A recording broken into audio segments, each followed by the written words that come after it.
నా ఆలోచన ఒకటే, నేను టీచర్ని ఎక్కువగా గౌరవించాను. ఆ గౌరవం కూడా మీరు పిల్లల భవిష్యత్తు మారుస్తారని. అందుకే హెచ్ఆర్డీ మినిస్టర్ లోకేష్ గారిని, ఆయన టీం ని మనస్ఫూర్తిగా అభినందిస్తున్నా.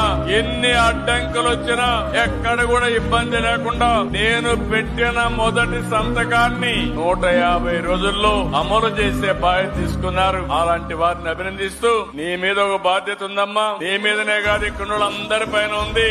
నాకు ఒక కోరిక ఉంది, మీకు ఒక కోరిక ఉంది. మీ కోరిక ఉద్యోగం, అది తీరింది. నా కోరిక ఈ రాష్ట్రంలో పేదరికం లేని సమాజం రావాలి. అది విద్య వల్లనే సాధ్యం. ఆ బాధ్యత మీది. ఏం తమ్ముళ్ళు సిద్ధమా అని మిమ్మల్ని అడుగుతున్నా. ఏం తమ్ముళ్ళు మీరు? ఏంటమ్మా ఆడబిడ్డలు? 33% ఉద్యోగాల్లో నేనే రిజర్వేషన్లు పెట్టాను. అందుకే ఈ రోజు మీటింగ్ లో చూస్తే మగవారి కంటే మా ఆడబిడ్డలే ఎక్కువగా కనబడొస్తున్నారు. కంగ్రాచులేషన్స్ మహిళలందరికీ.